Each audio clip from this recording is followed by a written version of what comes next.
So I would like to follow up on what was said this morning, and I guess all of these issues are interrelated. Economic liberalism, the emergence of consumer society in China and its impact for the Chinese environment and the challenges for the future. First, a brief reference to this concept of ecological civilization, which has been embraced by the Communist Party of China as a way to balance economic development with environmental protection. So it tries to, in my opinion, this, even though we use the expression ecological, it does not only have to do with protecting the environment. I guess this has more to do with an holistic concept which not only takes due account of environmental problems, of the extraordinary process of industrialization of China and the process of economic development which has no comparison in human history, and the excesses and the damaging impacts on the environment of all of that process of evolution, but also coming back to nature and at the same time a reaction against the excesses and abuses of market economy, liberalism and capitalism. So in my opinion, this concept is more than just balancing economic development and the environment. As we all know, China is in a transition to a market economy. It's already, in most cities, of course, we can recognize the most important features of a market economy. But of course, China is a very diverse and big country. This market economy is fueled by a consumer society. Ever since the former American president mentioned that we were all consumers, we can all relate to this expression, and there is increasingly this confusion between the concept of consumer and citizen, even though they don't mean exactly the same. Increasingly, when we refer to the rights of citizens, we are very frequently also referring to the rights of consumers. In Western societies, when I use the expression West, I don't mention geographically, I'm talking about culturally, the type of society we are thinking about, as opposed to the East, China and other countries. In these countries which have experienced the consumer society first, now the excesses of market economy and of capitalism brought about the need to rethink consumerism. So we are, and then we talk about the Europeans, for instance, Western citizens, we are rethinking consumerism. By doing that, we are not discussing the need to substitute market economy for something different. We are just saying there are limits for everything, and we are in a period of overconsumption. So there are no new trends about green consumerism, ethical consumption, consuming less, which may seem a paradox because consumer society is the fuel, is the engine of a market economy. As I was telling you yesterday, consuming more and more and more, creating needs, having more, buying more things, more products. But there is always a reaction to these processes. So now increasingly we talk about the ethical consumer. The consumer who chooses, a very short, simple example, to read the paper online, not to read it in paper so as to protect the environment. Not to have meat so as to protect, because he wants to respect the rights of animals, for instance. Not to buy coffee that was not produced according to standards of respect for the rights of workers in the third world, for instance. So different ethical concerns, not just the quality and the price of the product, ethical concerns. So increasingly sustainability is not just about environmental protection, it's about a sustainable lifestyle.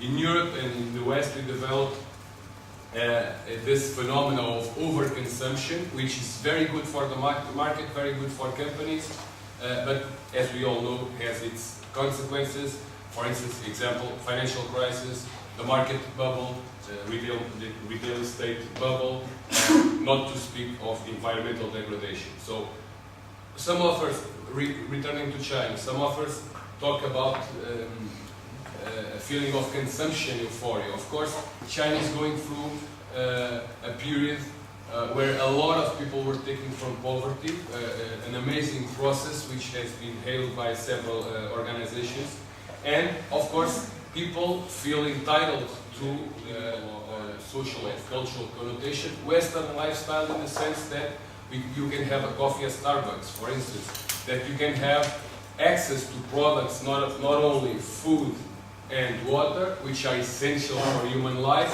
but internet and other things, again, satisfying needs. That's why the recognition of the existence of consumer rights is, when we talk about consumer rights, we talk about third generation rights, not the essential rights in the political sense, not the second generation of rights, freedoms and guarantees in the traditional sense, rights that have to do with the emergence of a consumer society. Don't forget that in the West this happened in the 50s, so it didn't happen immediately after the Industrial Revolution. It took a long time for politicians and for Kennedy, for instance, to identify, hey, we are all consumers, we all need to be protected from producers and the excesses of society, the consumer society. So China is experiencing this shift from the industrial society to a consumer society to a full market society very fast. And so we should not expect, first of all, to consumers to go through a consumer euphoria to a consumer type of hangover on the next day saying, I'm tired of all of these excesses of consumerism. Of course, consumption is a nice thing. And so we only question it at the end of some time. It's normal, people are adjusting their lifestyle. This will not happen in a very short period of time. And so we cannot immediately expect China to identify the type of problems that now, for instance, in the West, some identify, because they are at a different stage of development, not only economically, but also in their lifestyle, when I refer to citizens and individuals. So, at the same time, the fact that consumers, Chinese consumers, are increasingly closer to that European or Western type of lifestyle, they have access to more products and more services, way beyond just securing food and water needs. They also start developing a new conscience. They start understanding they are the holders of rights, not the traditional rights, but rights as consumers. And so they want those rights to be protected. And of course, the Chinese government and Chinese policy will, sooner or later, emphasize this. China already has a legal framework, naturally, on consumer protection, on product safety, on product liability, for instance. These are naturally, as happened in Europe, a first wave of reactions to the need to protect consumers. But of course, this is an ongoing process.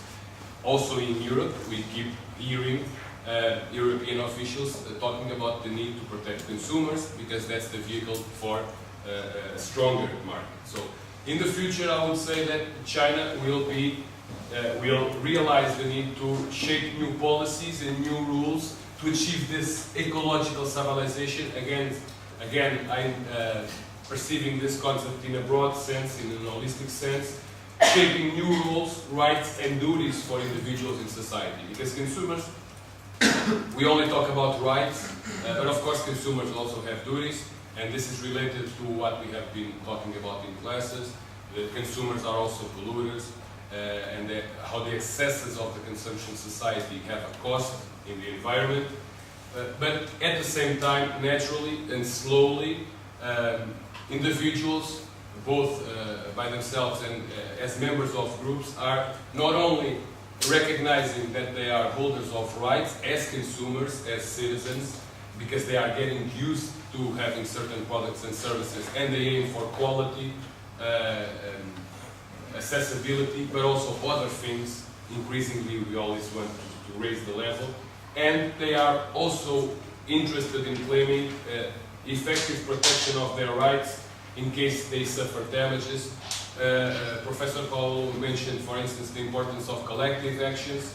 This is an example of how increasingly the concept of citizen or the people in a general sense in China, I agree, will increasingly be confused with the concept of consumer. So, because we all in our private lives end up acting as consumers, and most of the legal relationships, if you want, that we enter into are shaped by that concept of consumer. So, to sum up, the emergence of this consumer society, which is associated with the creation of a market economy in China, will have a huge impact, not only socially, culturally, of course. Increasingly, the big cities in China look more Western in the lifestyle they have. For instance, that's just a picture, an image of how this consumer society shapes the whole, not only the economy of the country, but also its other aspects. China will have to address those aspects, and very especially and importantly, the impact that change has in the environment. Thanks.